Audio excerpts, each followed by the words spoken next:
अस्सलामुअलैकुम नाज़रीन कराम, नई वीडियो में आपको खुश आमदीद कहते हैं। नवाज शरीफ की बड़ी ख्वाहिश है कि वो दो लोगों से बदला लें, ख़ास तौर पर जनरल फैज़ हमीद से बदला लें। ऐसे में फैज़ाबाद धरना केस 28 सितंबर को उसका रिव्यू लगा दिया गया है। मैं आपको एक शिक दिखाने जा रहा हूँ। फैज़ाबाद धरना जो मुआहदा हुआ था उसकी शिक नंबर 6 बड़ी इम्पोर्टेंट है। ये सारी जिम्मेदारी एक फ़र्द पर डाल देती है और मैं आपको वो अभी दिखाता हूँ। नाज़रीन कराम, डोनाल्ड लू से पाकिस्तान के वफद ने मुलाकात की है और इमरान खान को निकालने के बाद पाकिस्तान को माफ़ कर दिया गया है। इस मुलाकात में जो तासुरात थे उस पर बात करेंगे, जबकि IMF ने एक अनयूजुअल रिएक्शन दिया है। मैं आपको वो भी सुनवाता हूँ। यहाँ जो झूठ बोला जा रहा है कि IMF ने कहा कि पेट्रोल की कीमतें बढ़ा दो, IMF ने कहा कि पेट्रोलियम लेवी लगा दो, इमरान खान ने गलत मुआहदा किया था। IMF ने क्या कहा है ये भी मैं आपको सुनवाता हूँ। तो सबसे पहले हम ये मुआहदा देखते हैं जिसमें जनरल बाजवा और जनरल फैज़ हमीद को नवाज शरीफ फंसाना चाहते हैं। नाज़रीन कराम, शिक नंबर 6 के नीचे आपने ये तहरीर पढ़नी है। ये तमाम मुआहदा chief of army staff general Qamar Javed Bajwa और उनकी नुमाइंदा टीम की खुसूसी काविशों के ज़रिए तय पाया, जिसके लिए हम इनके मशकूर हैं कि इन्होंने कौम को एक बहुत बड़े साने से बचा लिया। इसमें एहसन इकबाल के भी दस्तखत हैं, इसमें सेक्रेटरी दाखिला अरशद मलिक मिर्ज़ा के भी दस्तखत हैं, इसमें तहरीक लब्बैक की लीडरशिप के भी दस्तखत हैं और नीचे बावसातत लिखा हुआ है जनरल फैज़ हमीद। ये 27 नवंबर 2017 को मुआहदा हुआ था। अब नाज़रीन कराम, मसला यह है कि ज़्यादा तनकीद की जाती है जनरल फैज़ हमीद पे, लेकिन जिस मुआहदे को बुनियाद बनाकर ये सारा केस है उसी की अगर आप शिक नंबर 6 के बाद पढ़ लें तो वाज़े पता चलता है कि जनरल फैज़ हमीद सिर्फ आर्मी चीफ की नुमाइंदगी कर रहे थे। बॉस ने आपको हुक्म दिया, आपने जाकर उस पर अमल किया, लेकिन आप देखेंगे कि तनकीद और तोपों का रुख सिर्फ एक बंदे पर होगा, जनरल फैज़ हमीद पर। तो बज़ाहिर ऐसा नज़र आता है, लेकिन जाहिर है कि ये अभी हम जल्दी में बात कर रहे हैं। ये दिखाना आपको इसलिए ज़रूरी था कि आपको 28 तारीख से पहले ये पता हो कि असल ज़िम्मेदार कौन है और ज़्यादा टारगेट पे कौन आ रहा है। नाज़रीन कराम, मैं आपको बताना चाहता हूं कि अगर एहतसाब होना है तो सबका हो। मैं तो यहां तक भी कहने के लिए तैयार हूं कि फिर सिकंदर मिर्ज़ा से शुरू करें और अयूब खान से, और उनको भी अलामती तौर पर सज़ाएं दें। अलामती सज़ाएं हो ही सकती हैं आइन तोड़ने की, और जब अलामती सज़ाएं हो जाएंगी तो फिर आइंदा किसी के लिए कानून और आइन तोड़ना आसान नहीं रह जाएगा। मैं तो यहाँ तक जाने के लिए तैयार हूँ, लेकिन ख़दशा मुझे ये है कि ये सिर्फ नवाज शरीफ की ख्वाहिशात को पूरा करने के लिए किया जा रहा है और एक्चुअली एहतसाब है नहीं। यहाँ पे मेरा इख्तलाफ और इतराज़ है। क्यों? अब ABN न्यूज़ के ब्यूरो चीफ को FIA जो है वो रात को घर से आकर उठा ले जाता है। आज 2 रोज़ा जिस्मानी रिमांड भी उनका दे दिया गया है। ये एक सहाफ़ी हैं, उसने कोई ट्वीट कर दी, ठीक की गलत की ये बात की बात है, लेकिन बग़ैर प्रोसीजर फॉलो किए एक सहाफ़ी को उठा लिया गया, लेकिन आइनी काजी खामोश है। जबकि यही अगर हरकत मुतीउल्लाह जान या उनके किसी हम ख्याल रिपोर्टर या सहाफ़ी के लिए होती तो वो फ़ौरन एक्टिव होते और उसी टाइम बरामदगी करवा लेते, साफ बताते कि आइन ने हमें आज़ादियाँ दी हुई हैं और वो प्रोटेक्टेड है, लेकिन ऐसा हुआ नहीं। और यहाँ पे एक सहाफ़ी को जलील किया गया बाकायदा, जैसे मग शॉट लेते हैं वो लेके सोशल मीडिया पे डाल दिया गया। इसलिए मुझे काजी के किरदार पे स्टिल शक है और बहुत ज़्यादा शक है।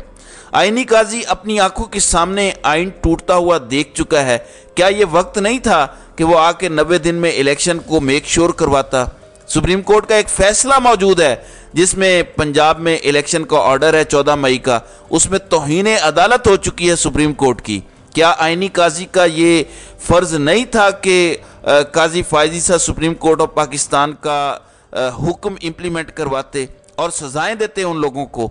लेकिन एक हफ्ता होने वाला है, काजी साहब की फुर्तियां सिर्फ इस तरफ हैं। अब तक यही नज़र आ रहा है कि हर वो चीज़ जो नवाज शरीफ के फ़ायदे में है वही की जा रही है।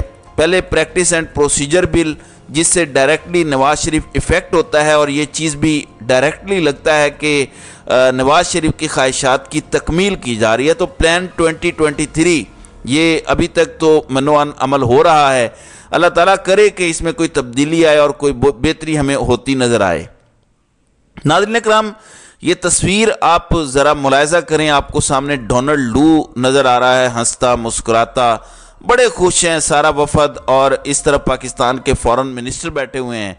تو یہ آپ کو بتاتا ہے کہ وہ ڈونلڈ لو جو یہ کہتا تھا کہ عمران خان رہا تو بڑے سنگین نتائج ہوں گے اور نکال دیا تو معاف کر دیا جائے گا، اس کی خوشی یہ بتاتی ہے کہ پاکستان کو معاف کر دیا گیا ہے. خاص طور پر امریکہ نے تو کہا تھا کہ صرف اسے نکالو. پاکستان میں اتنے وفادار لوگ موجود ہیں کہ انہوں نے اٹھا کے جیل میں بھی ڈال دیا. اس پر ڈونلڈ لو کی خوشی تو بنتی ہے. مسئلہ یہ ہے میرے پاکستانیوں کہ 25 کروڑ لوگوں کو یہ نظر نہیں آ رہا کہ ایک امریکی انڈر سیکرٹری آف اسٹیٹ دھمکی دیتا ہے اور اس پہ ایک ملک کے سٹنگ پرائم منسٹر کو نہ صرف حکومت سے نکالا جاتا ہے بلکہ 200 مقدمات کر کے بعد میں ملک دشمن اور غدار قرار دینے کی کوشش کر کے اس کے خلاف ڈاکومنٹریاں چلا کے اس کو جیل میں ڈال دیا جاتا ہے. یہ ہمارے لیے لمحہ فکریہ ہے. آپ کو پچھلی حکومت یہ بتاتی رہی کہ بڑے مہنگے معاہدے ہوئے، پیٹرول کی قیمتیں بڑھانا مجبوری ہے، یہ سب کچھ ہے. آئی ایم ایف نے ایک ان یوزول ایکشن لیا ہے اور جواب دیا ہے. میں چاہتا ہوں یہ جواب آپ خود سنیں، پھر میں آپ کو ایکسپلین کرتا ہوں. جن کو سمجھ آ جائے گی ان کے لیے تو ایکسپلینیشن ضروری نہیں ہے، لیکن اگر کچھ لوگوں کو سمجھ نہ آئے تو میں ایکسپلین بھی کر دوں گا کہ یہ کیا کہہ رہی ہے. یہ ذرا سنیں. In Pakistan, let me send a simple message to everybody in Pakistan. What we are asking in our program is, please collect more taxes from the wealthy and please protect the poor people of Pakistan. I do believe that this is in line with what people in Pakistan would like to see for the country. جی ناظرین اکرام، I am F کی head Christina جورجیوا کہتی ہے کہ ہم تو پاکستان سے چاہتے ہیں کہ آپ امیر لوگوں سے ٹیکس لیں اور غریبوں پہ بوجھ نہ ڈالیں، اور یہ وہی کچھ ہے جو پاکستان کی عوام بھی چاہتی ہے. لیکن ہمیں پاکستان میں یہ تلوے چاٹ کہتے ہیں کہ آئی ایم ایف کا معاہدہ یہ ہے، اس وجہ سے پیٹرول کی قیمت بڑھا دی ہے. آئی ایم ایف کی ہیڈ کو خود کہنا پڑ گیا کہ ہم یہ نہیں کہہ رہے، ہم صرف یہ کہہ رہے ہیں کہ امیر لوگوں سے ٹیکس لو. تو کیا پیٹرول کی قیمت بڑھا کے صرف امیر لوگوں سے ٹیکس لیا جا رہا ہے؟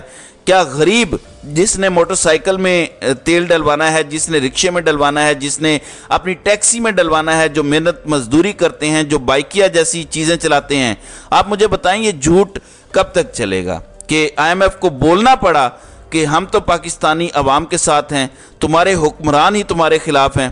تو اس ویڈیو کا سیدھا مطلب یہ ہے، ورنہ اتنا بڑا بیان دینے کی انہیں کیا ضرورت تھی، آپ مجھے بتائیں. یہ صرف اس لیے دیا گیا ہے، یہ شرم دلانے کی کوشش ہے اس حکومت کو، لیکن ان کو شرم بالکل نہیں آئے گی، یقین مانیں، کیونکہ شرم یہ اتار چکے ہیں.